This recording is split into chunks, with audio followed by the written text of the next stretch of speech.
வாழ்க வளமுடன். எல்லாருக்கும் வணக்கம். ஸோ இந்த வீடியோவில் என்ன பார்க்க போகிறோன்னாங்க, நம்ம இந்த பூமியில் தெளிவாக எப்படி வாழ்கிறது, நிம்மதியாக எப்படி வாழ்கிறது, சந்தோஷமாக எப்படி வாழ்கிறது, அதுக்கு என்ன ஷார்ட்கட்டு அப்படின்னு. ஆக்சுவலி எந்த ஷார்ட்கட்டும் கிடையாது, எல்லாமே நம்ம ஸ்லோவாக புரிஞ்சுக்கிற ப்ராசஸ் தான் அது. ஸோ அது நான் என்ன ட்ரை பண்ணுறேன்னா, ஆன்மீகத்தை பற்றி ஏற்கனவே நம்ம தமிழ்நாட்டில் பேசாத ஆளுங்களே கிடையாது, இதுக்கு பற்றி விளக்கம் கொடுக்காத ஆளுங்களே கிடையாது. நான் என்ன ட்ரை பண்ணுறேன் புதுசாக இதில் அப்படின்னா, சிம்பிளிஃபை பண்ண ட்ரை பண்ணுறேன். அதை சுருக்கி உங்களுக்கு சொல்கிறது தான். அது ஆன்மீகம்னா என்ன, இப்போ ஓஷோவை படிக்க போகிறீங்கன்னா 1000 புக்ஸ் இருக்குது. ஜெயகிருஷ்ணமூர்த்தி படிச்சிங்கன்னா 1000 புக்ஸு. நம்ம சைவ சித்தாந்தம் சித்தர்களுடைய இதில் போனோம்னா அது ஒரு கடல். திருவருட்பாலேருந்து பார்த்திங்கன்னா எல்லாமே லேட்டஸ்ட்டாக வள்ளலாரோட திருவருட்பா. அதுக்கு முன்னாடி ஏகப்பட்ட திருமந்திரம், திருக்குறள், திருவாசகம், நம்ம சித்தர்களோட மறைநூல்கள்லாம் எவ்வளவோ இருக்குது. ஸோ இப்போ இது எல்லாத்தையும் புரிஞ்சுக்கிட்டு எப்படி ஒரு மனிதனால் எல்லாராலையும் அந்த ஒரு இதில் புரிஞ்சுக்கிட்டு வர முடியாது. ஸோ அதை தான் இப்போ நான் இங்கே என்ன பண்ணுறேன்னா, உங்களுக்கு அது எல்லாத்தையும் சுருக்கி சிம்பிளிஃபை பண்ணி எனக்கு தெரிஞ்ச வகையில் நான் சிம்பிளிஃபை பண்ணி சொல்கிறேன். என்னென்னா 2 விஷயந்தாங்க. இந்த மனுஷன் இந்த உலகத்தில் நிம்மதியாக தெளிவாக வாழணுன்னா ஒன்று 2 தான். ஒன்று வாழ்க்கையை பற்றி புரிஞ்சுக்கணும், 2வது உங்கள் மனசை பற்றி நீங்கள் புரிஞ்சுக்கணும். இந்த 2 விஷயந்தான். சரி, வாழ்க்கையை பற்றி புரிஞ்சுக்கிறதுனா என்ன அப்படின்னா, வாழ்க்கைனா என்ன அப்படிங்கிறது ரொம்ப ஒரு சிம்பிளான ஒரு கொஸ்டின் தான். இப்போ ஒவ்வொருத்தருக்கும் அது மாறும். வாழ்க்கைன்னா எனக்கு ஒரு விளையாடுறது தான் எனக்கு வாழ்க்கை, எனக்கு ஏதாவது லைஃப்பில் சாதிக்கிறது தான் வாழ்க்கை, நான் ஐஏஎஸ் ஆகணும், ஐபிஎஸ் ஆகணும். நான் ஒருத்தர் சொல்லுவார், நான் நிறைய சொத்து சேர்க்கணும், அதுதான் வாழ்க்கை அப்படின்னு அவர் போயிட்டுருப்பார். ஒருத்தர் புகழ் சேர்க்கறது தான் வாழ்க்கைன்னு போயிட்டுருப்பார். ஒருத்தர் பார்த்திங்கன்னா அவங்க ஃபேமிலியை மட்டும் ஃபோக்கஸ்டாக கவனிச்சிட்ருப்பார். ஒருத்தங்க பார்த்திங்கன்னா பேர பசங்களை வளர்க்கணும், நிறைய நண்பர்களை இப்படி ஒவ்வொருத்தருக்கும் வாழ்க்கையில் ஒரு ஸ்ட்ராட்டஜி இருக்குது பார்த்திங்களா. ஸோ அந்த ஸ்ட்ராட்டஜி தான் அவங்களுடைய வலையே. வாழ்க்கைனா என்னங்கிறது ஒவ்வொருத்தருக்கும் மாறாது, எல்லாருக்கும் பொதுவானது தான். வாழ்க்கைனா என்ன அப்படின்னா, நம்ம எல்லோரும் வாழ்ந்துட்டுருக்கோம். ஸோ நம்ம என்ன பண்ணிகிட்ருக்கோங்கிறது நமக்கு தெரியணும் இல்லையா. வாழ்க்கைங்கிறது ஒன்றுமே கிடையாது, வாழ்கிறதுக்கு தான். வாழ்கிறது நான் ஏற்கனவே சொன்னது தான். நீங்கள் நிதானமாக, அமைதியாக, ரிலாக்ஸாக உங்களுக்கு என்ன கிடைச்சதோ, காலையில் நீங்கள் எந்திரிச்சதுலேருந்து நைட்டு தூங்குற வரைக்கும் நிதானமாக அதை அமைதியாக நீங்கள் அதை அனுபவிக்கணும். ஒரு காஃபி குடிக்கிறதா இருந்தாலும், ஒரு டீ குடிக்கிறதா இருந்தாலும், ஒரு சாப்பிட்றது, ஒரு குளிக்கிறது, நீங்கள் அதை அனுபவித்து உணர்வோடு அது ஒரு உயிரோட்டமாக ஒருத்தட்ட பேசுகிறதா இருந்தாலும், ஒரு கணவன் மனைவி உறவாக இருந்தாலும், பசங்களோட இருந்தாலும், ஒரு வேலை செய்கிறதுக்கு நீங்கள் ஆஃபீஸ் போனாலும், நீங்கள் எவ்வளோக்கெவ்வளோ லைவ்லியாக உயிரோட்டமாக நீங்கள் அதை மகிழ்ச்சியாக செய்கிறீங்களோ அதுக்கு பேர் தான் வாழ்தல் அப்படின்னு அர்த்தம். அதுக்கு பேர் தான் வாழ்க்கை அப்படின்னு அர்த்தம். அதை விட்டுட்டு அதிலேருந்து டைவர்ட் ஆகி எனக்கு பணம் சம்பாரிச்சிக்கிட்டே இருக்கணும், புகழ் சம்பாரிச்சிக்கிட்டே இருக்கணும், இல்லை பெரிய ஆன்மீகவாதி ஆகணும், அது ஆன்மீகத்துக்கு வந்தோன்னே அது ஒரு டைப் ஆஃப் ஈகோ. அது நுணுக்கமான ஒரு இது. சில பேர் பார்த்திங்கன்னா அப்படியே ஆன்மீகம் தியானம் அந்த மாதிரி புக்ஸு அந்த மாதிரி அதிலே இருப்பாங்க. அதுவும் ஒரு விதமான ஒரு குழப்பம்தான். அதுக்கப்புறம் பார்த்திங்கன்னா ஒரு சில பேர் பார்த்திங்கன்னா அந்த நுணுக்கமாக நாலேஜ் டெவலப் பண்ணிக்கிட்டே இருப்பாங்க, சொத்தை டெவலப் பண்ணிக்கிட்டே இருப்பாங்க. அதனாலேயே அவங்க ஈகோவிலேருந்து வாழ்க்கையிலேருந்து அவங்க நழுவி போயிட்டுருப்பாங்க. சில பேர் பார்த்திங்கன்னா கண்ணுக்கு தெரியாத அந்த நாலேஜ் டெவலப் பண்ணிக்கிட்டே இருப்பாங்க. ஏதோ ஒரு விதத்தில் அவங்க தன்முனைப்பை வளர்த்துக்கிட்டே இருந்து அவங்க அந்த ஒரு வாழ்தல் அப்படிலேருந்து அப்படியே டைவர்ட் ஆகி போயிட்டே இருப்பாங்க. ஸோ அந்த மாதிரி புரியாமல் நீங்கள் வாழ்தல்லாம் என்னன்னு தெரியாமல் நீங்கள் எவ்வளோ சொத்து சேர்த்தாலும் கடைசியாக ஒரு வெறுமை தான் வரும்.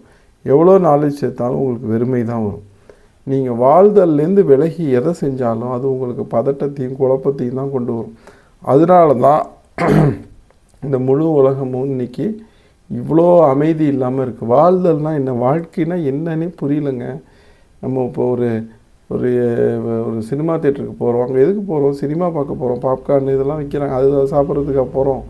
That is not the primary thing. ப்ரைமரியாக சினிமா பார்க்கணும், அடிஷ்னலாக ஸ்நாக்ஸ்லாம் வாங்கி சாப்பிட்றோம். இப்போ ஸ்நாக்ஸ் சாப்பிட்றதே நம்ம ப்ரைமரியாக பண்ணிக்கிட்டு வெளியிலே நின்றுட்டு சினிமா பார்க்காம இருந்தால் அப்போ அந்த நம்ம என்ன பர்பஸோ அதை மிஸ் பண்ணுறோம் இல்லையா. சேம் அதே தான், அந்த பூமி நம்ம வந்தது ஒரு சினிமா மாதிரி தான்.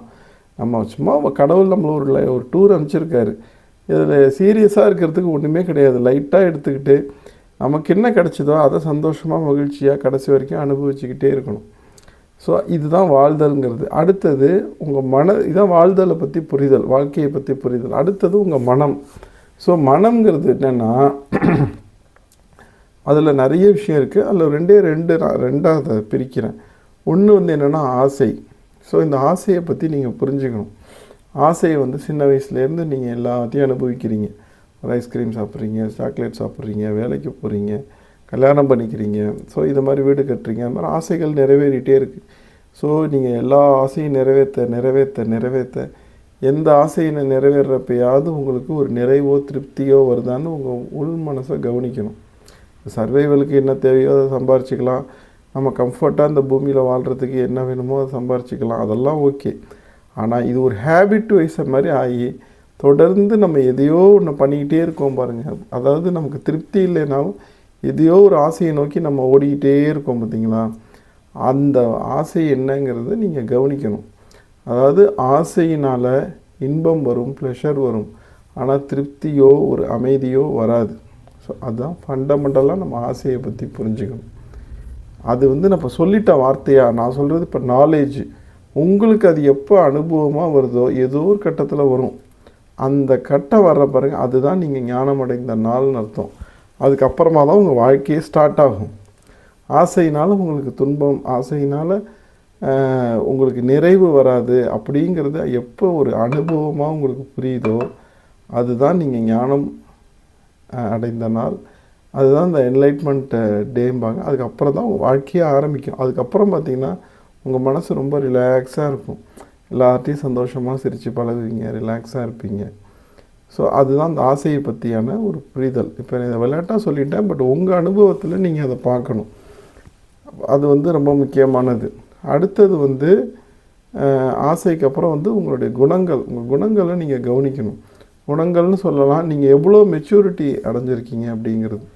ஸோ உங்கள் ஆசை பற்றி புரிதல், உங்கள் மெச்சூரிட்டி, உங்கள் வாழ்வியல் புரிதல், இந்த 3 வச்சு தான் உங்களுக்கு லைஃப்பில் நிம்மதிங்கிறதே அமையும். ஸோ மெச்சூரிட்டி, ஸோ குணங்கள். மெச்சூரிட்டிங்கிறது என்ன? இப்போ உங்களுக்கு 20 வயசில் கோபம் வருது, 10 வயசில் வருது, 30 வயசில் வருது, 40 வயசில் வருது, இன்னும் 50 வயசுலேயும் உங்களுக்கு அதே கோபம் வருது, 60 வயசுலேயும் வருது. அப்படின்னா நீங்கள் மெச்சூரிட்டி அடையலான்னு அர்த்தம். 30 வயசில் பொறாமை வருது, 40 வயசில் வருது, 70 வயசாகியும் உங்களுக்கு இந்த பொறாமை உங்களை விடலை, இல்லை நீங்கள் பொறாமையை விடலை, அந்த கம்பேர் பண்ணிக்கிட்டே இருக்கீங்கன்னா உங்களுக்கு மெச்சூரிட்டி வரலன்னு அர்த்தம். அது மாதிரி கம்பேர் பண்ணிக்கிறது, ஒருத்தரை கம்பேர் பண்ணிக்கிறது, ஸோ இதெல்லாம் குணங்களுக்குள்ளே வரும். நம்ம இது மாதிரி ஸோ அதெல்லாம் நீங்கள் கவனிக்கணும். உங்களுடைய கோபம், உங்களுடைய பொறாமை. நான் சொல்கிறது என்னென்னா, நம்ம கோபக்காரன், நம்ம பொறாமைக்காரன் அப்படின்னு நம்ம சொல்லிக்கிறது இல்லை வேர்ட்ஸாக.